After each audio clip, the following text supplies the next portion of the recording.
হযরত ওমর যেদিন কালেমা পড়ে মুসলমান হয়েছেন, ওই দিন মায়ার নবীকে বলেন, নবী গো, আজ আমি কালেমা পড়ে মুসলমান হয়েছি, কিন্তু আমার অন্তরে ইমানের নূর আজকে না গো নবী, আরো বহু আগে অন্তরের নূর ঢুকেছিল।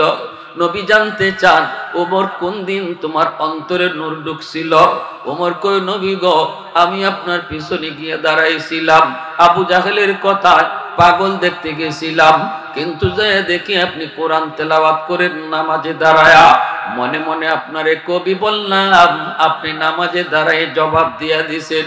এরপরে মনে মনে আপনাকে গণক বললাম, তবু আপনি আমার মনের কথার জবাব নামাজে দাঁড়ায়া দিছিলেন। ওই দিনই আমার অন্তরে কালেমার নূর ঢুকে গেছে। ইয়া রাসূলুল্লাহ, ইয়া হাবিবাল্লাহ, ওগো নবীজি, নামাজ আপনার কোথায় পড়তে মন চায়? আল্লাহ নবী বলে, ওমর, নামাজ পড়তে মন চায় আল্লাহর ঘর খানায় কাবার সামনে দাঁড়ায় রে, কিন্তু পড়েন না কেন গো নবী? নবী কো, ওমর, ভয় লাগে, ভয় লাগে, আমরা তো সংখ্যায় এখনো কম। ওমর কই, নবী গো, আর কোন বইয়ের কোনো কারণ নাই, আজ থেকে কালেমার দাওয়াত প্রকাশ্যে হবে, আর নামাজ বাইতুল্লাহর সামনে আদায় হবে। আল্লাহু আকবার, আর জোরে আল্লাহু আকবার। এক উমর কালেমা পড়ার পরেই কালেমার দাওয়াত প্রকাশ্যে শুরু হয়ে গেল, নামাজ বাইতুল্লাহর সামনেই যায় আদায় হয়ে গেল। হযরত ওমর চিৎকার দিয়ে বলেন, আসুনি কেউ এমন সন্তানকে ইতিম বানাতে চাও? আসুনি কেন এমন স্ত্রীকে বিধবা বানাতে চাও? আসুনি এমন কেউ তার মাকে সন্তান হারা বানাতে চাও? আসো, আমি উমরের তলোয়ারের সামনে আসো। উমর আজ কালেমা পড়ে মুসলমান হয়ে গেছে, আল্লাহর নবীকে নিয়ে বাইতুল্লাহর সামনে নামাজ আদায় করলেন। দুশমন গুলি তাকায় তাকায় শুধু দেখলো, সাহস নাই সামনে আসার। নামাজ শেষ হওয়ার পরে হযরত ওমর বলতেছে, মায়ার নবী গো, কালেমার মিছিল মক্কার রাজপথে করতে মন চায়, অনুমতি চাই গো নবী, মক্কার রাজপথে আমি কালেমার মিছিল করব। আল্লাহর নবী কো, ওমর, মিছিলটা কোত্থেকে তুমি শুরু করবা? কোন দিকে মিছিল নিয়ে যাবা? হযরত ওমর কই, নবী গো, কালেমার মিছিল শুরু হবে আপনার কদম মোবারক থেকে, আর লং মার্চ করবে ওই সংসদের দিকে, যেই সংসদে আবু জাহেল বৈশা বৈশা আমাকে পাঠাইছিল আপনার কল্লা মোবারক নেওয়ার জন্য, ওই সংসদের দিকে আমি উমর কালেমার মিছিল নিয়ে যাব। আল্লাহু আকবার। মায়া নবী, দয়ার নবী বুকে জোড়া ধরলেন, আল্লাহ নবী বুকে বুক লাগায় নবী তাকবীর দেন, আর নবী বলেন, উমর, আজ থেকে তুমি শুধু ফারুক নাও, তুমি শুধু উমর নাও, আনতা ফারিকু বাইনাল হক ওয়াল বাতিল, আমি নবী তোমাকে ফারুকে আজম ঘোষণা করলাম, তোমার উপাধি দিয়ে দিলাম রে। আজ থেকে তুমি শুধু উমর নও, তুমি হলে ফারুকে আজম, তোমার দ্বারা হক বাতিলের তফাৎ আল্লাহ করায়, তোমার তলোয়ার হক আর বাতিলের ভিতরে তফাৎ সৃষ্টি করে। এদিনই মায়ার নবী উমরের উপাধি দিয়েছিলেন ফারুকে আজম। আল্লাহু আকবার। মিছিল শুরু হয়ে গেল মক্কার রাজপথে, ঠিক না? আবু জাহেল সংসদ ভবনে বৈশা হঠাৎ শুনি মিছিলের আওয়াজ, একজনে পাঠাইছে, কয়ে তাড়াতাড়ি যায় দেখতো বাহিরে আওয়াজ শোনা যায় কিসের। এ উকি দিয়া দেখে আওয়াজ হলো কালেমার মিছিল, কালেমার পতাকা উমরের হাতে, অথচ ওরা বইয়া বইয়া উমরের বারসায় উমরের অপেক্ষা করে যে উমর মুহাম্মদুর রাসূলুল্লাহর মাথা নিয়ে আসবে। হঠাৎ করে দেখে মুহাম্মদুর রাসূলুল্লাহর মিছিলের আগে উমর, কালেমার পতাকা উমরের হাতে। আল্লাহু আকবার। দৌড় দিয়া কয়, উস্তাদ, খবর বড় জটিল খারাপ। কয়, কি হইছে? কয়, কালেমার মিছিল। কস কি? কে মিছিল নিয়ে আসতেছে? উমর। এমনি আবু জাহেলকে উমরে পাঠাইলাম মুহাম্মদের মাথা আনার জন্য। কোসকি তোরা এটা কেমনে কি হইল? পাঠাইলাম, এক কাজে হয়ে গেছে উল্টা। মুহাম্মদের মাথা লইয়া আইতেছে নাকি? এমনি একজনে কয় না গো উস্তাদ, মুহাম্মদের মাথা আনে নাই, মিছিলের নমুনায় কয় উমর আসতেছে আপনার মাথা নেওয়ার জন্য। আবু জাহেল কয় তাহলে সভাপতি কই দেখি একটু তাকায়া। সভাপতির চেয়ারে বসা ছিল মিস্টার ইবলিস। যেই মাত্র ইবলিসে শুনছে উমরের মিছিল আইতেছে, উমরের ইবলিসে খুব ভালো করে চিনে, আর কেউ না চিনলেও উমরের খুব ভালো করে ইবলিসে চিনে। এজন্য মায়ার নবী কয় আমার উমর যেই রাস্তা দিয়ে আসে, ইবলিস এই রাস্তা দিয়া যায় না, এই রাস্তা দিয়া যায় না। কারণ ওমরের হাতের তলোয়ার সব সময় খোলা থাকে, খোলা, যে কোনো মুহূর্তে তলোয়ার বসাইতে হবে, খাপের ভিতরে ঢুকাবে আবার বের করবে, এতটা টাইম ওমরের হাতে নাই। এজন্য ইবলিস উমরকে খুব ভয় পায়, এমন ভয় পায় রাস্তায় দেখলে এই রাস্তায় সাইরা দেয়। নবী কয় সবার সাথে ইবলিস শয়তান আছে, কিন্তু আমার উমরের সাথে কোনো শয়তান নাই। সাহাবীরা কয় নবী গো আপনার সাথেও বুঝি শয়তান আছে? নবী কয় আমার সাথেও শয়তান আছে, কিন্তু আমার শয়তান কালেমা পড়ে মুসলমান হয়ে গেছে, আর উমরের সাথে নাই হইছে, উমরের সাথে আল্লাহু আকবার। এজন্য আবু জাহেল কই দেখি সভাপতি কই, সায়া দেখে সভাপতির চেয়ার খালি, হে ভাগছে, ভাগবেই তো ভয়, ঠিক না? হ্যাঁ, এজন্য আল্লাহ পাক রব্বুল আলামিন কয় বন্ধু তোমাকে ওরা পাগল কয়। নুন ওয়াল কলামি ওয়া মা ইয়াসতুরুন। ও বন্ধু আমি আল্লাহ কলমের কসম, কলমের লিখার কসম কে বলি, মা আনতা বিনিয়ামাতি রাব্বিকা বিমাজনুন। না বন্ধু তুমি পাগল নও, তুমি হলে নিয়ামতওয়ালা নবী, তুমি খুলুকে আজিমের অধিকারী নবী। ওয়া ইন্নাকা লাআলা খুলুকিন আযীম, খুলুকে আজিমের অধিকারী নবী। আমার নবীর আখলাক ছিল পৃথিবীর শ্রেষ্ঠ আখলাক, আমার নবীর চরিত্র ছিল পৃথিবীর শ্রেষ্ঠ চরিত্র। নবীকে আঘাত করেছে এরপর নবী আঘাত করে না, নবীকে গালি দিয়েছে এরপর নবী গালি দেয় না, আমার নবী এরপরও মাফ করে দেয়। শুধু মাফ করে তা না, নবীর সাথে যে খারাপ ব্যবহার করে তার জন্য আল্লাহর কাছে নবী হেদায়েতের দোয়া করে। আর আমি আপনি বদলা নেওয়ার জন্য পাগল, ঠিক না? বদলা নেওয়ার জন্য আমরা পাগল, বদলাটা আমরা নেই ঠিক, কিন্তু বেশি নেই, বেশি বদলাটা আমাদের কাছ থেকে একটু বেশি হয়। কিন্তু শরীয়ত বলে তুমি যদি বদলা নিতেও চাও সমানে সমানে নিতে পারবা, অনুমতি আছে। ইল্লাকে খুলুকে হাসান বলে। এক জাররা যদি বেশি হয় তাহলে তুমি আল্লাহর আদালতে জালেম হয়ে কাঠগড়ায় দাঁড়াবা। এই খুলুকে হাসানের চেয়ে আরেকটু উত্তম চরিত্র হলো খুলুকে কারিম। না আমি বদলা নিব না, যা বদলা নেওয়ার ক্ষমতা ছিল এরপরও মাফ করে দিলাম, এটা হলো খুলুকে কারিম, উত্তম চরিত্র। এর চেয়ে উত্তম চরিত্র হলো বদলা নেওয়ার ক্ষমতা ছিল, নিলাম না, মাফ করে দিলাম। শুধু তাই না, বরং যে খারাপ আচরণ করছে তার জন্য আল্লাহর কাছে শান্তির দোয়া করা। ওই আখলাকটাই ছিল আমার আপনার নবীর আখলাক। সুবহানাল্লাহ। ভাইরা আমার, আবু জাহেল আমার নবীকে হত্যা করার জন্য কত ষড়যন্ত্র করলো, ঠিক না?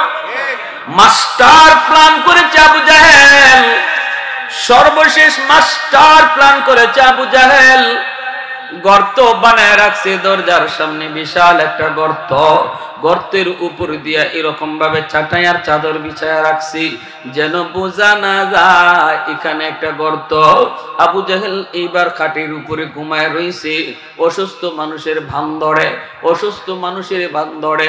এরপরে লোকগুলিরে পাঠায় দিল, কই যা আমার ভাতিজা মুহাম্মদের কাছে তোরা যা, যায়া বলবি তোমার চাচা আবু জাহেল খুব অসুস্থ।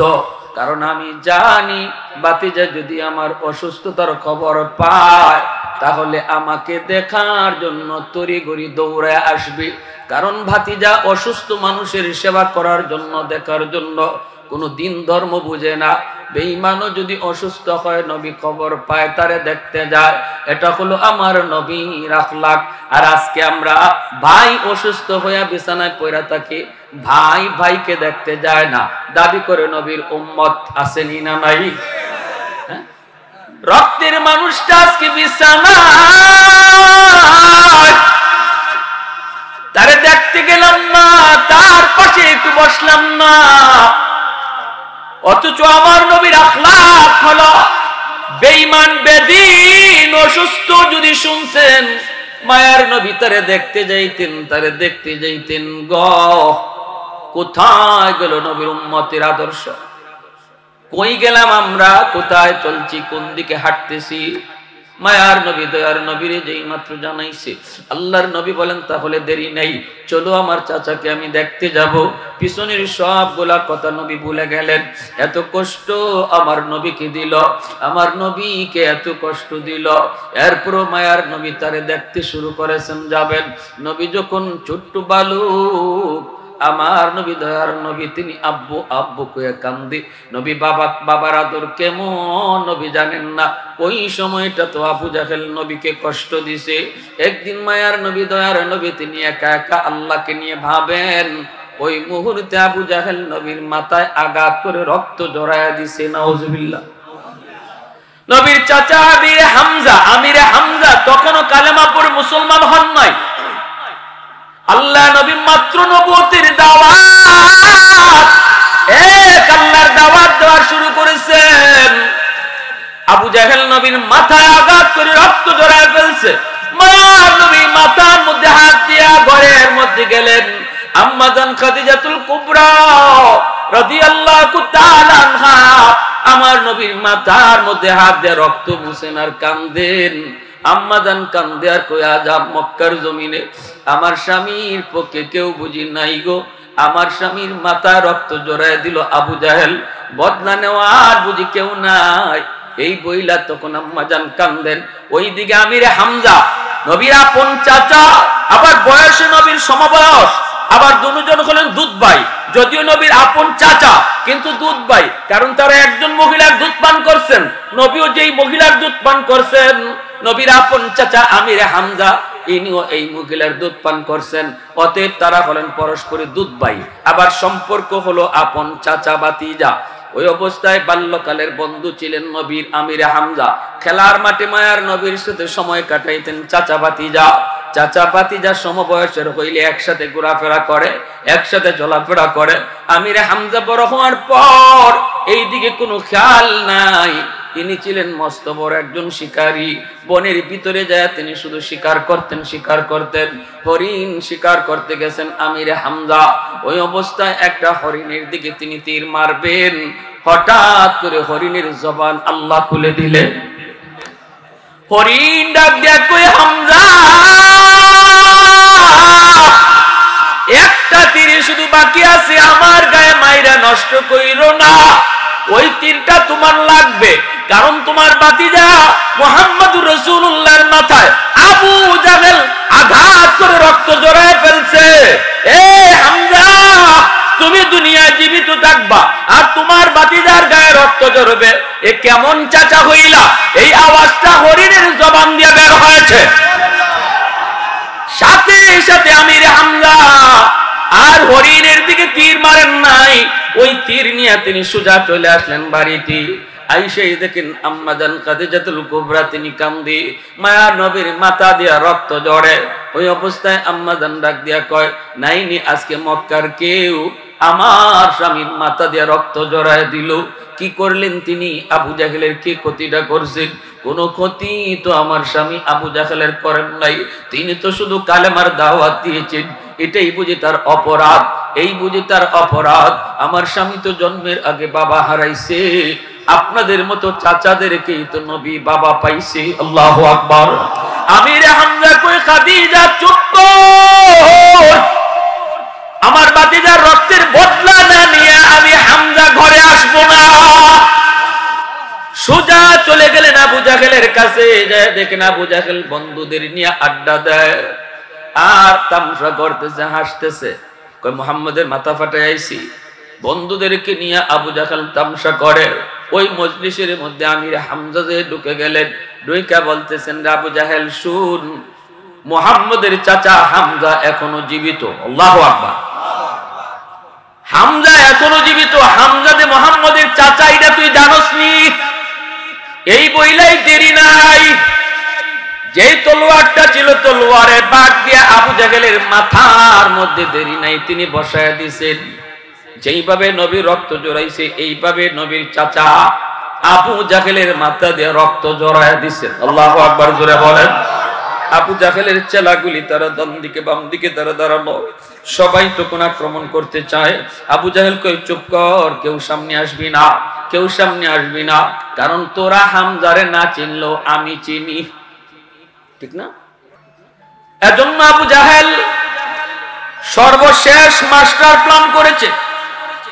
সর্বশেষ মাস্টার প্ল্যান, মুহাম্মদকে তো কোনোভাবেই পারলাম না, মুহাম্মদকে দেখি একটা কোন রকম ধোঁকা দিয়ে তার ক্ষতি করা যায় কি না। বন্ধুরা কই দোস্ত তুমি কেমনে ক্ষতি করবা? কই দরজার সামনে বিশাল একটা গর্ত বানায় রাখ, বাতিজা আমাকে দেখতে আসবে, দেখতে আসবে। আমি অসুস্থ, কিন্তু আমি তো অসুস্থ না, অসুস্থ মানুষের ভান ধরে বিছানায় পড়ে থাকবো, আর তোরা যায় বলবি তোমার চাচা আবু জাহেল অসুস্থ, বাতিজা আসবে আমাকে দেখার জন্য, টের পাবে না এখানে যে বিশাল গর্ত আছে, পা দিবে সাথে সাথে নিচে চলে যাবে, আর সবাই মিলে তখন উপর থেকে মাটি দিয়া মুহাম্মদকে মেরে ফেলব। নাউজুবিল্লাহ। আমার নবী দয়ার নবী মায়ার নবীর ক্ষতি করবে, আর আল্লাহ চায় চায় দেখবো কি কর। হ্যাঁ, আল্লাহু ইয়াসিবুকা মিনান নাস। আল্লাহ পাক রব্বুল আলামিন কয় বন্ধু, বদরে তোমার পাহারাদার ছিল, উহুদে তোমার পাহারাদার ছিল, আজ থেকে কোনো পাহারাদার লাগবে না। আমি আল্লাহ কোরআনের আয়াত নাজিল করে জানায় দিলাম, আর কোনো বডিগার্ড তোমার লাগবে না, আজ থেকে আমি আল্লাহ নিজে তোমার পাহারাদার। এজন্য আল্লাহ পাক রব্বুল আলামিন তিনি তো চায় চায় দেখবেন না, রব্বুল আলামিন জিব্রাইলকে পাঠিয়ে দিলেন, ও জিব্রাইল তাড়াতাড়ি করে যাও, যায়া আমার বন্ধুকে জানায়া দাও আবু জাহেল অসুস্থ নয়, অসুস্থ মানুষের ভান ধরে বিছানায় পড়ছি, দরজার সামনে বিশাল একটা গর্ত বানায় রাখছি, এই গর্তটা দেখা যায় না, উপরে চাটাই আর চাদর, আমার বন্ধু যায়া না দেখা আসে ওখানে পা দিবে, সাথে সাথে নিচে চলে যাবে, ওরা উপর থেকে মাটি দিয়া বন্ধুকে মেরে ফেলবে। জিব্রাইল তুমি তাড়াতাড়ি যাও, আমার বন্ধুকে যা কানে কানে বলে দাও আর যেন সামনে কদম না দেয়, বন্ধু যেন বাড়িতে চলে যায়। এই কথা বলতেই আল্লাহর নবী থেমে গেলেন, সাথে সাথে নবী আবার রিটার্ন বাড়িতে চলে যাচ্ছেন। আবু জাহেলের চেলাগুলি যারা নবীকে আগায় আনতে গিয়েছিল ওরা দৌড়ে আসছে আবু জাহেলের কাছে, আইসা কয় ওস্তাদ আর ঘুমায়া থাকা লাগবে না, ঘুম থেকে উঠে যাও, তোমার ভাতিজা মুহাম্মদ আসে নাই। আবু জাহেল কয় কেন? কয় জানি না, আসছিল তো আমাদের সাথেই ভালো, হঠাৎ করে কে কি কইলো কাউরে তো দেখলামও না। কয় না আমি যাব না, চলে গেছে। আসছিল কাছাকাছি আইছিল, আর যদি কয়েক কদম সামনে দিত তাহলে এই গর্তের মধ্যে পড়ে যেত, যেটা তুমি সাজায় রাখছিলা কুয়া, এই কুয়ায় পড়ে যেত। কিন্তু কে কি বললো চলে গেল। আবু জাহেল কয় হায় রে হায়, ভাতিজা কইয়া ঘুম থেকে উঠে দৌড় দিছে, কই রে ভাতিজা কইয়া দৌড় দিছে, দৌড় দিয়া গিয়া নিজের গর্তে নিজেই পড়ছে। কি কর, যে জাল লাগিয়ে যা করে এটার মধ্যে নিজেই পড়ে, ঠিক না? কয় মন কার লাগি কি করো, যা করো নিজের লাগি করো, ঠিক না? মন রে কার জন্য কি করো, যা করো নিজের জন্যই করো। তুমি আরেকজনের জন্য গর্ত বানাইবা, আরেকজনের জন্য কুয়া বানাইবা, এই কুয়ায় তুমি নিজেই ফইরা মরবা, ঠিক কিনা? এজন্য মানুষকে মারার ফন্দি বানায়েন না, মানুষকে ক্ষতি করার কোনো ফন্দি করবেন না। যে যার ক্ষতি করার ফন্দি করবে এই ফন্দির মধ্যে সবার আগে সেই আটকা পড়বে। আল্লাহ নবী রহমতের নবী সামনে আর আগাইলেন না, আবু জাহেল দৌড় দিয়ে নিজের কুয়ার মধ্যে নিজেই পড়লো। এখন আবু জাহেল কুয়ার মধ্যে পড়ে কিরে খবর কি? আমি মুহাম্মদের জন্য কুয়া বানাইলাম, এই কুয়ার খবর তো আমারই নাই দেখতেছি, ঘটনা কি? নিজেই পড়ে গেছে। আর আল্লাহ পাক রব্বুল আলামিন কুয়ারে কয়, কুয়া তোর খালিকার মালিক কে? আল্লাহ তুমি। কয় এখন তোর পেটে কে ঢুকছে জানো? কয় কে? কয় তুমি আমার দুশমন, আমার বন্ধুর দুশমন। তুই কুয়া আরো বেশি করে গভীর হয়ে যা। আল্লাহর আদেশ পাওয়া মাত্রই কুয়া অটোমেটিক গভীর হয়ে গেছে। আবু জাহেল দেখে ঘটনা কি? আমি বানাইলাম এত দূর, এখন যে আমি খালি নিচে যাই, ও শুধু নিচের দিকে যায়। একটু পরে আবু জাহেলকে তোলার জন্য আবু জাহেল কয়, আমারে তখন তোরা তুল। হাত বাড়াইছে, লাগাল পায় না। মুই ফালাইছে, লাগাল পায় না। রশি ফালাইছে, লাগাল পায় না। আবু জাহেল নিচ থেকে কয়, আমি তো এত গভীর কুয়া বানাই নাই, আমার বুঝ হয়ে গেছে গন্ডগোল কোন জায়গায়। তোরা তাড়াতাড়ি করে আমার ভাতিজা মুহাম্মদের কাছে যা। মুহাম্মদ না আসা পর্যন্ত কোন শক্তি নাই আমার এখান থেকে তুলতে পারে। দেখেন কেমন চিনা চিন্ত আবু জাহেল আমার নবীরে, এরপরও কপালে হেদায়েত নাই। ঠিক না? কপালে হেদায়েত নাই। হয় মুহাম্মদ যদি আমারে আয়েশা না তুলে, কেউ তোরা তুলতে পারবে না, কারণ আমার বুঝ হয়ে গেছে গন্ডগোল কোথায়। আমি তো এত গভীর গর্ত বানাই নাই, কেমনে এত গভীরে আসলাম? অতএব গন্ডগোল ওখানে, তাড়াতাড়ি যা মুহাম্মদের কাছে। আমার বন্ধুরা, বাবাজিরা, একটু মনোযোগ দিয়ে খেয়াল করে শুনে রে যুবক। এমনি লোকগুলি নবীর কাছে চলে আসলো, আইসেই বলতেছে, বাক মুহাম্মদ, তোমার চাচা আবু জাহেল গর্তের ভিতরে পড়ে গেছে। আল্লাহর নবী কয়, কও কি তোমরা? বলে হ, কুয়ার ভিতরে পড়ে গেছে। মায়ার নবী বলেন, তাহলে এখন কি করতে হবে? কয়, আমরা অনেক চেষ্টা করেছি, তারে তুলতে পারি না, আমাদেরকে পাঠিয়ে দিয়েছে তোমাকে নেওয়ার জন্য। তুমি যে যদি হাত না বাড়াও, তোমার চাচাকে নাকি তোলা যাবে না। যাবানি? চাচাকে কুয়া থেকে তুলতে তুমি যাবানি? আমার নবী রহমতের নবী, খুলুকে আযীমের অধিকারী নবী, যেই নবী কোনদিন গালির জবাব গালি দিয়া দেয় না, আঘাতের জবাব নবী আঘাত দিয়েও দেয় না, ওই নবী তখনও কয়, নবী ভালো করে জানেন এই গর্তটা, এই কুয়াটা নবীকে মারার জন্য তৈরি করেছিল। এরপরেও রহমতের নবী বলেন, চলো আমার চাচাকে উপরে তোলার জন্য আমি সাহায্য করব। আর একটু জোরে কন্যা সুবহানাল্লাহ। कौनैन मुख्तार खुदा तुमको बनाया, कौनैन मुख्तार खुदा तुमको बनाया, उम्मत का निगाहबान खुदा तुमको बनाया, उम्मत का निगाहबान खुदा तुमको बनाया।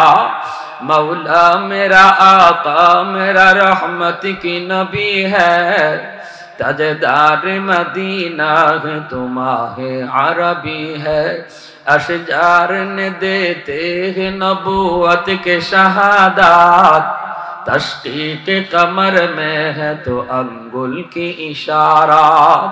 একটু জোরে আল্লাহু আকবার। দ্বীনের নবী, মায়ার নবী চলে আসলেন গর্তের কিনারায়। এসে নবী ডাক দিয়া বলেন, চাচা খবর কি? তোমার খবর কি? আবু জাহেল গর্তের ভিতর থেকে ডাক দিয়া কয়, ভাতিজা রে, কি খবর? তুমি তো সব জানো, তোমার খোদায় তো তোমারে সব জানায়া দিছি। আল্লাহ নবী কই, কেমনে বুঝলা?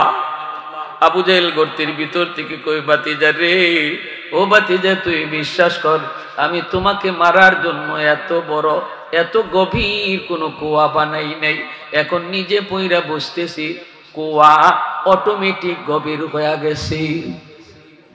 অতএব ভাতিজা আমাকে হাত দিয়া লাগাল পায় না, রশি দিয়া লাগাল পায় না, মই দিয়া লাগাল পায় না, বুঝ হয়ে গেছে গন্ডগোল কোন জায়গায়।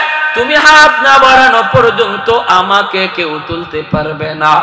নবী বলেন, চাচা গো, এত দূর যখন আপনি বুঝলেন, বাকিটা আপনি বুঝেন না কেন? আবু জাহেল কয়, ভাতিজারে, আমার উপরে তুল, এরপরে বাকিটাও আমার বুঝ হয়ে যাবে। দেখছেন, নবী কয়, এমন জীবনে বহু বাটপারি করছো, জীবনে এমন বহু বাটপারি করছো। কইছো হাতের মধ্যে কি মুহাম্মদ যদি কইতে পারো তাহলে আমি কালেমা পরে মুসলমান হয়ে যাব। আমি নবী কয়ে দিছি বলে আমার কোয়া লাগবে না, তোমার হাতে যা আছে এটাই বইলা দিবে। সাথে সাথে হাতের মাঝে পাথরের কণা ছিল, কণার জবান কইলা গেছে, কণায় কয় লা ইলাহা ইল্লাল্লাহ মুহাম্মাদুর রাসূলুল্লাহ। আবু জাহেল হাত থেকে উড়াইয়া বলাইছে, কই কি রে, আমার হাতে যেটা আমার কথা কয় না, মুহাম্মাদের কথা কয়। আমার হাতে থেকে আমার কথা কয় না, মুহাম্মাদের কথা কয়। এবার আল্লাহ নবী কয়, চাচা আমার তো কোয়া লাগলো না, হাতে যা লই আইছো এটাই তো কইলো, এখন কি করবা? কয় ভাতিজা রে, তুই মস্ত বড় জাদু কর। নাউজুবিল্লাহ, আস্তে কোন। ইন্নাকা লা তাহদি মান আহবাবতা ওয়ালাকিন্নাল্লাহ ইয়াহদি মান ইয়াশা। আল্লাহ কয় বন্ধু, হেদায়েত আমি আল্লাহ যারে পছন্দ করি তারে দেই, অতএব হেদায়েতের মালিক শুধু আমি আল্লাহ, তুমি রাসূলও না। অতএব ভাইয়েরা বন্ধুরা, আবু জাহেলের কপালে কি নাই? হেদায়েত নাই। আল্লাহ নবী কয় ঠিক আছে, এই ওয়াদাটা অন্তত রাইখো, আমি তোমার উপরে তুলবো, বলো উপরে উঠার পর কালেমা পড়বা কিনা। কয় ভাতিজা বললাম তো, এইবার আর ও মিস নাই, এই ওয়াদা আর ভঙ্গ করবো না, তুমি আমারে কোন রকম উপরে উঠাও। আল্লাহ নবী যেই মাত্র তার নবুয়তি হাতখানা বাড়াইয়া দিয়েছেন গর্তের দিকে, আল্লাহ পাক কয় এরে গর্ত, এইবার তোর দিকে আমার বন্ধুর রহমতের হাত চলে এসেছে।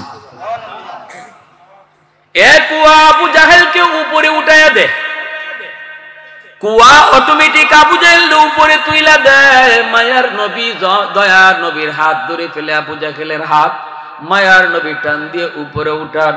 উপরে উঠানোর পরে আবু জাহেল মাটি চাটি সব জারতেছে। নবী বলেন, চাচা বাকিটা সেরে ফেলেন। আবু জাহেল কয় রে ভাতিজা, এখন বুঝলাম পৃথিবীতে তোমার মতো এত বড় জাদু করার কেউ নাই।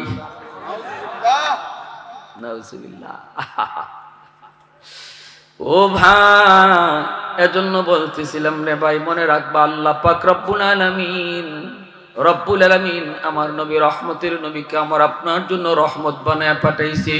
আমি যদি বাবা হই, বাবা হিসাবে নবীর আদর্শ আমার কাছে আছে, সন্তান যদি হই সন্তান হিসাবে নবীর আদর্শ আছে। মায়ার নবী দয়ার নবী সন্তান হিসাবে আদর্শ রেখে গেছেন। এ দুনিয়ার সন্তানের দল, বাপ মা তোমার কাছে কত বড় নিয়ামত, আমার নবীর দিকে তাকাও।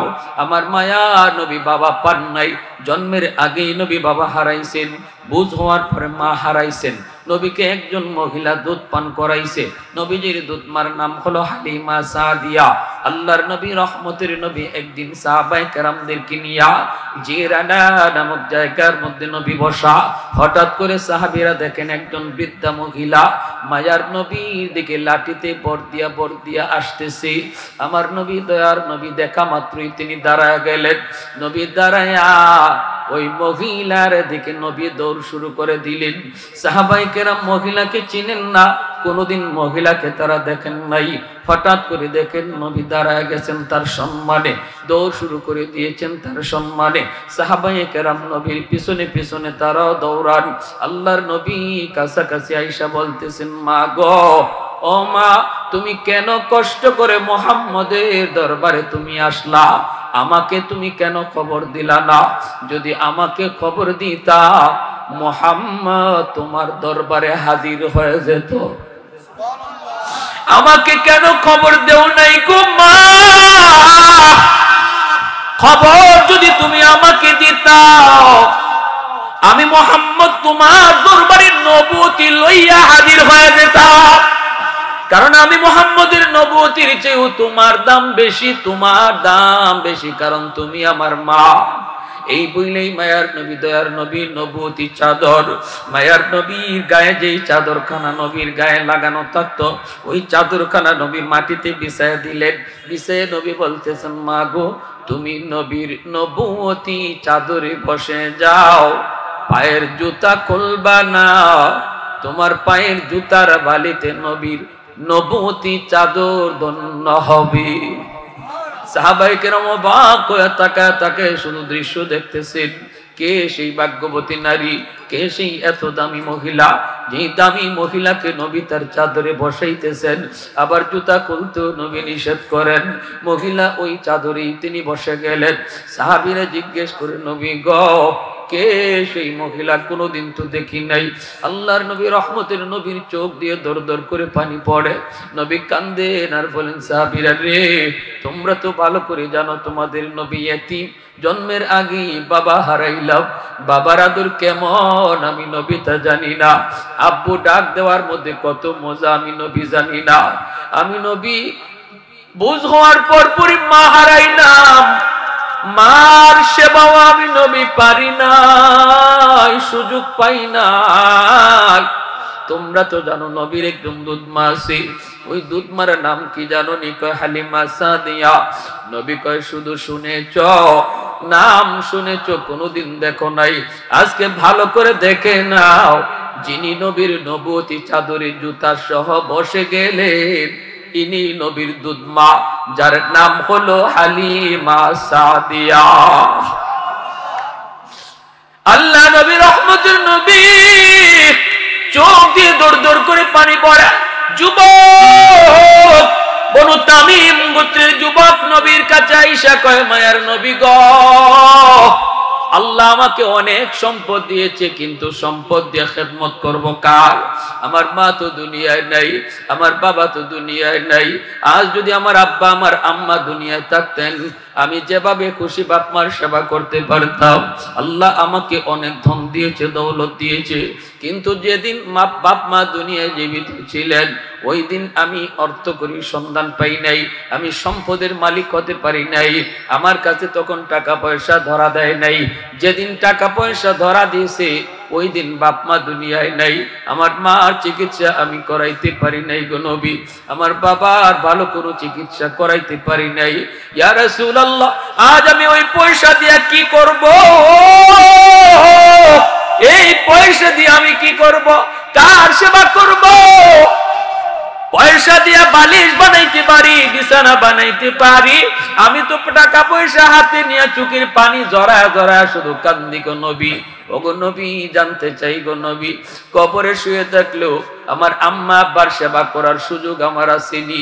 আল্লাহ নবী কয়, যুবক, 5টা কাজ যদি তুমি করো, আল্লাহ পাক কবরে থাকলেও তোমার সেবা বাপ মার কবরে পৌঁছায় দিবে। 5টা কাজ যদি তুমি করো, তোমার খেদমত কবরে পৌঁছে যাবে।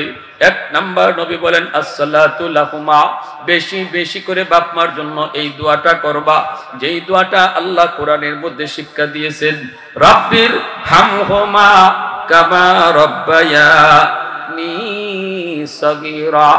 আমার সাথে সবাই পড়েন, রাব্বির হামহুমা কামা রাব্বায়ানি সগীরা। আল্লাহ পাক রব্বুল আলামিন এই দোয়াটা শিখাইয়া দিয়েছেন, দুনিয়ার সমস্ত সন্তানদেরকে আল্লাহ শিখাইছেন, ও দুনিয়ার সন্তানের দল, তোমরা যারা বাপ মার জন্য আমি আল্লাহর কাছে দোয়া করতে চাও, কেমনে দোয়া করবা জানো নি? আমি আল্লাহ তোমাদেরকে দোয়া শিখাইয়া দেই, আমার কাছে এমনি এমনি দোয়া করবা। বলবা, রাব্বির হামহুমা কামা রাব্বায়ানি সগীরা। আল্লাহ, আমার আব্বা আম্মার উপরে তুমি রহম করো, আমার আব্বা আম্মার উপরে তুমি মায়া করো। যেইভাবে শিশুকালে আমার মা আমার বাবা আমাকে মায়া করছেন, আমাকে দরদ দিছেন, আমাকে রহম দিছেন, এইভাবে তুমি আমার আব্বা আম্মার উপর মায়া করো, রহম করো। আল্লাহ বুঝাইতে চাইলেন, রে দুনিয়ার সন্তান, শিশুকালে তোমার মা তোমার বাবা তোমাকে কি পরিমাণ মায়া করছে, শিশুকালে তোমার মাতার পাশে কত রাত মা দাঁড়ায় দাঁড়ায় পাহারা দিছে, তুমি জানো না, আমি আল্লাহ জানি। জোরে কোন সুবহানাল্লাহ। কতদিন তোমার বাবা তোমাকে কুলে নিয়ে ডাক্তারের কাছে রাত দিন দৌড়াইছে, তুমি জানো না রে যুবক, আমি আল্লাহ জানি। এজন্য যখনই বাপ মার জন্য দোয়া করবা, শিশুকালের কথাটা আমি আল্লাহরে ইয়াদ করায় দিও। যখনই তুমি এইভাবে আমার কাছে দোয়া করবা, আমি আল্লাহ তোমার দোয়া কবুল করে নিব। এজন্য ভাইয়েরা, শিশুকালে কত মা কত বাবা জীবন দিয়ে দিতে চাইছে সন্তানের জন্য। কত মা এমনও আছে কইছে, আল্লাহ গো, আমার হায়াতটা আমি আমার সন্তানদের দিয়ে দিলাম, তবু আমার সন্তানের হায়াত তুমি বাড়ায় দাও। আল্লাহ, আমার জীবন আমি আমার ছেলেকে দিয়ে দিলাম, তবু আমার ছেলের হায়াত তুমি বাড়ায় দাও। কত মা নিজের জীবন দিতে রাজি হয়েছে, বাইরে মনে রাখবা, রাশিয়া একটা ভূমিকম্প হয়েছিল। ওই ভূমিকম্পের পরে অনেক প্রায় 21 দিন পর একটা ভাঙাচোরা বিল্ডিং এর ভিতর থেকে একজন মহিলাকে উদ্ধার করা হয়েছিল, উদ্ধার করা হয়েছে। ভাইরা, মহিলাটা জান যায় অবস্থা, ওই অবস্থায় মহিলাটাকে উদ্ধার করা হয়েছে। মহিলার কুলের মধ্যে একটা দুধের বাচ্চাও ছিল। 21 দিন পর্যন্ত আল্লাহ তাদেরকে বাঁচায় রাখছে। যেরকম সুবহানাল্লাহ। বাঁচায় যদি রাখে আল্লাহ, মারে থাকে ঠিক কিনা? জোরে কর, রাখে আল্লাহ, মারে কে? ভাইরে, এরপরে ডাক্তাররা যখন হাসপাতালে তারে নিয়ে গেছে, তখন চায় দেখে মহিলার আঙ্গুলের একটা আঙ্গুলের মাথাও নাই, প্রতিটা আঙ্গুলের মাথা এইভাবে কাটা। জিজ্ঞেস করেছিল, মা আঙ্গুলের মাথাগুলি কাটা কেন? মহিলার চোখ থেকে দর দর করে পানি পড়ে। মহিলা কান্দে আর কয়, আমার বুকের দুধ যখন শুকায় গেছে, আমার দুধের বাচ্চারা যখন দুধের জন্য কান্না করে, আমি কি খাওয়াবো? শুকায় গেছে আমার সন্তানের মুখটা শুকায় গেছে, তখন আমি কি খাওয়াবো? নিজের আঙ্গুলের মাথাটা দাঁত দিয়া কামড় দিয়া আমি ছেড়ে ফেলে দিছি, কেটে ফেলে দিয়া ওই যে রক্ত বের হয়েছে, ওই রক্তটা আমার সন্তানদের খাওয়ায় খাওয়ায় বাঁচাইছি।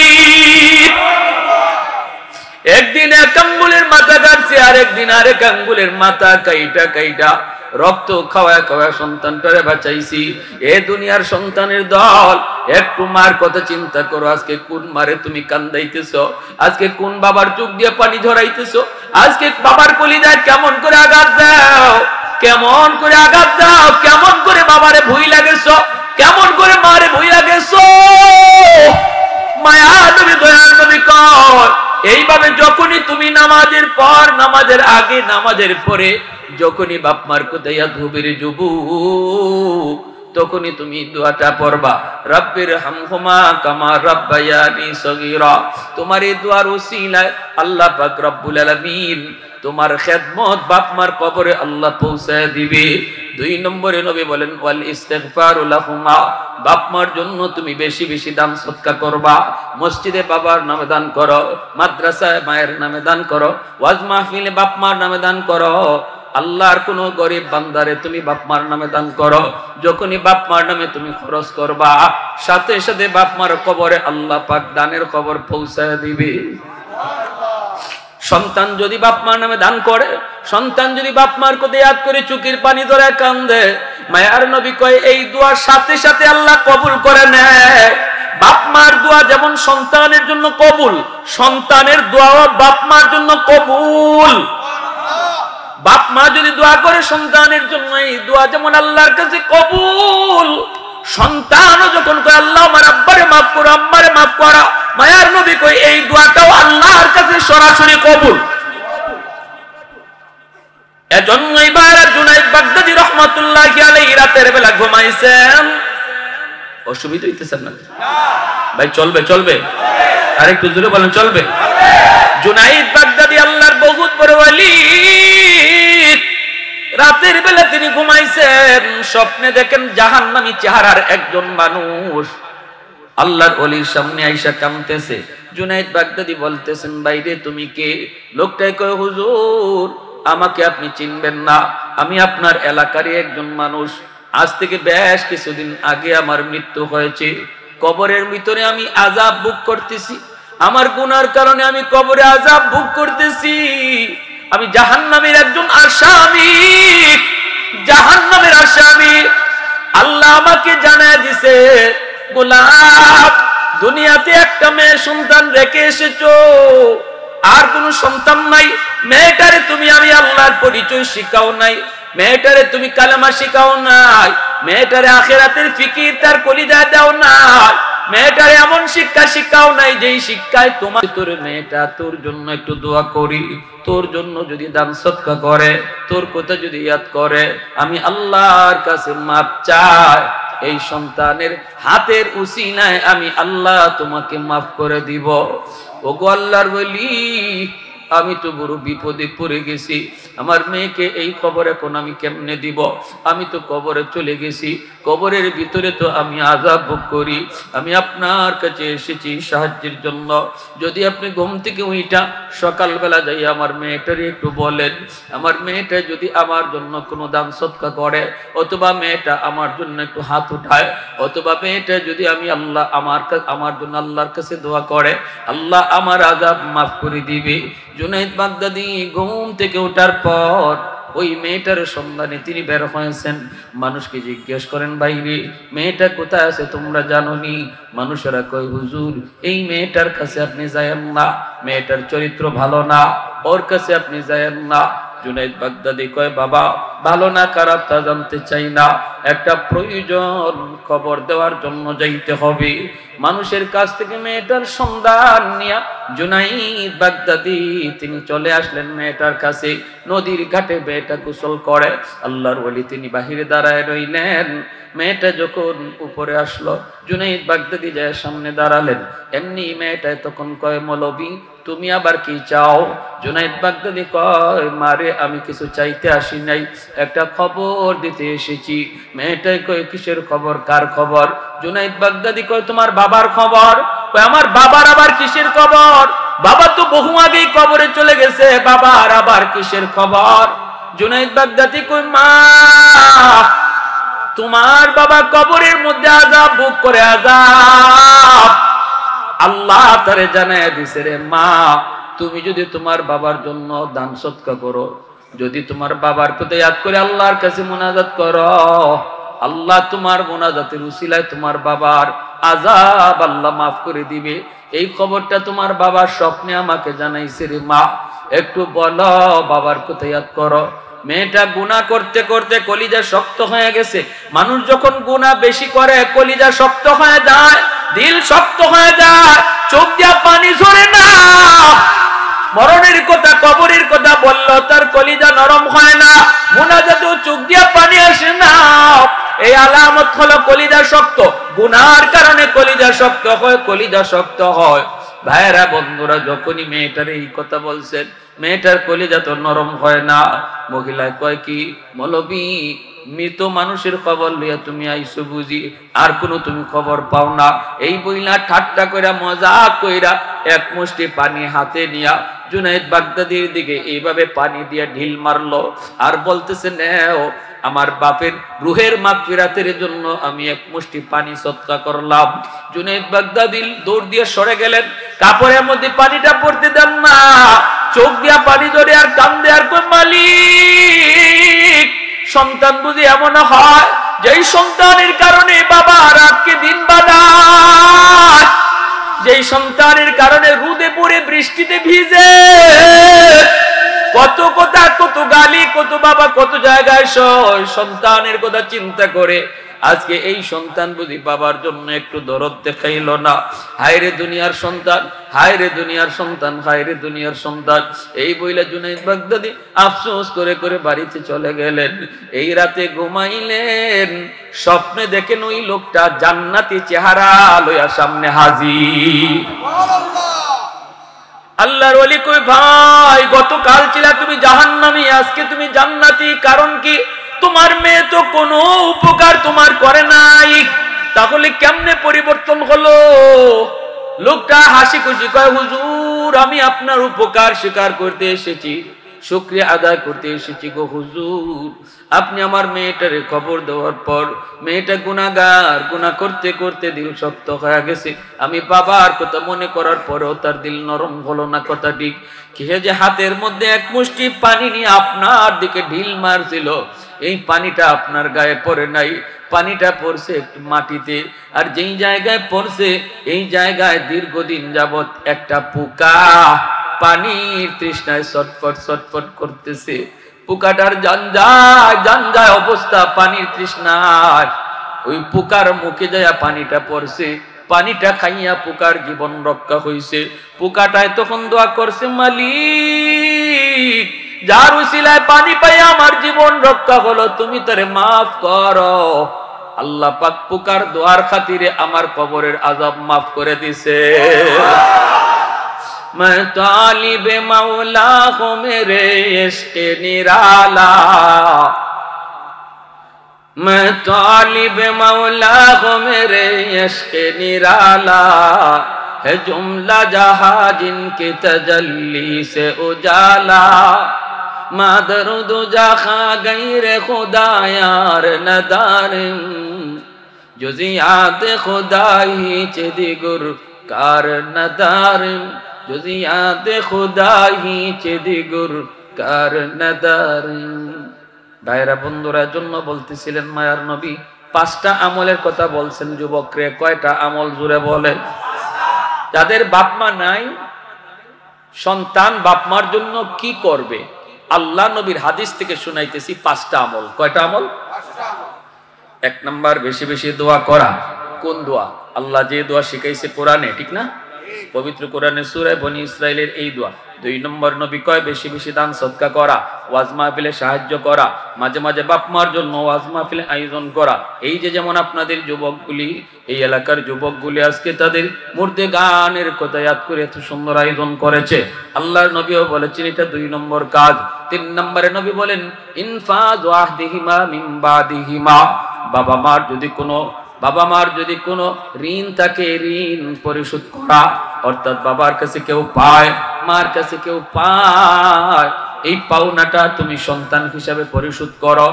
যখনই বাপ মার পাওনা তুমি পরিশোধ করবা, সাথে সাথে তোমার খেদমত মা বাবার কবরে পৌঁছায়া দিবে কে? আল্লাহ। ভাই শুনো, ভালো করে শুনো। বাবা কারো হক নষ্ট করছে, তুমি সন্তান হিসেবে জানো। এই যুবক, এই বাবা কথা করে, বাবা কারো হক নষ্ট করছে তুমি সন্তান জানো। যেমন তোমার ফুফুর, অর্থাৎ তোমার বাবা তার বোনের হক দেয় নাই, হতে পারে, অথবা তোমার বাবা তোমার বোনদের হক দেয় নাই, সব সম্পদ তোমারে লিখে দিয়ে গেছিল। এমনও বাবা আসেনি না নাই? ভালো করে খেয়াল রাখেন, যে অংশটা আল্লাহ কোরআনের মধ্যে উল্লেখ করে দিছে, বোনের কতটুকু অংশ, ভাইয়ের কতটুকু অংশ, এই বন্টনটা করছেন কে? কোন চেয়ারম্যানে, কোন মেম্বারে, কোন এমপি, মিনিস্টারে? বন্টনটা করে দিয়েছেন কে? তোমার বাবা এই আল্লাহর বন্টন করা মোতাবেক সম্পদ দেয় নাই, কাউরে ঠকাইছে, কাউরে জিতাইছে, এটা তুমি জানো। তোমার প্রতি মায়া দেখায়। কবরে যাওয়া মাত্রই যত বড় হাজি সাহেব হোক, উনি যত বড় হাজি সাহেব, বছরে বছরে হজ করুক, যত বড় তাহাজ্জুদ গুজার হোক, নিশ্চিত কবরে আগুনে জ্বলতেছে, কারণ এটা বান্দার হক। এটা কার হক? বান্দার হক। বান্দার হক আল্লাহ মাফ দিবে না। তুমি যদি বাবার কবরে খেদমত পৌঁছাইতে চাও, মায়ার নবী বলতেছেন 3 নাম্বার ডিউটি হলো তোমার বাবার দ্বারা যাদের হক নষ্ট হয়েছে তাদেরকে তাড়াতাড়ি ডাইকা আনো। ফুফুর হক নষ্ট হয়ে থাকলে ফুফুরে ডাকো, না থাকলে ফুফাতো ভাই বোনে ডাকো। তোমার বোনের হক দিছে না তোমার আব্বা, বোনরে ডাকো, নাইলে বোনের ছেলে মেয়েদেরকে ডাকো। ডাইকা আল্লাহ যেইভাবে বন্টন করে দিছে এইভাবে বন্টন কইরা জমিটা বুঝাইয়া দাও, বিটা বাড়ি সহ বুঝাইয়া দাও। নতুবা 40টা না 100টা গরু জবাই কইরা বাবার নামে জিয়াফত করলেও কবরের আগুন নিভবে না, কবরে আগুন নিভবে না। তুমি যদি বাবার কবরে আগুন নিবাইতে চাও সন্তান হিসেবে, মায়ার নবী বলে দেখো বাবার দ্বারা কারো হক নষ্ট হয়েছে কিনা, তাড়াতাড়ি হকটা ফিরায় দাও। এটা হলো 3 নাম্বার ডিউটি। 4 নাম্বার নবী বলেন সিলাতুর রাহমিল্লাতি লা তুসালু ইল্লা বিহিমা, তোমার বাবার যারা আত্মীয় স্বজন তাদের সাথে আত্মীয়তা রক্ষা করে চলো। বাবার রক্তের মানুষগুলার খবর নেও। যখনই বাবার রক্তের মানুষগুলার খবর তুমি নিবা, সাথে সাথে তোমার বাবার কবরে আল্লাহ তোমার খেদমত পৌঁছায় দিবে। বাবা নাই চাচা আছে, বাবা নাই ফুফু আছে, বাবা নাই চাচা তো ভাই বোন, দাদা দাদি, চাচা চাচি, ফুফা ফুফি, ফুফা তো ভাই বোন, চাচা তো ভাই বোন, এরা হলো তোমার বাবার রক্তের মানুষ। মায়ার নবী কই বাবা নাই, বাবার রক্তের মানুষগুলো আছে, ওদের খবর নাও, সুখে দুঃখে তাদের পাশে থাকো, তাদেরকে মাঝে মাঝে সাহায্য করো। যখনই তুমি তাদের পাশে দাঁড়াইবা, সাথে সাথে আল্লাহ তোমার খেদমত বাবার কবরে পৌঁছায় দিবে।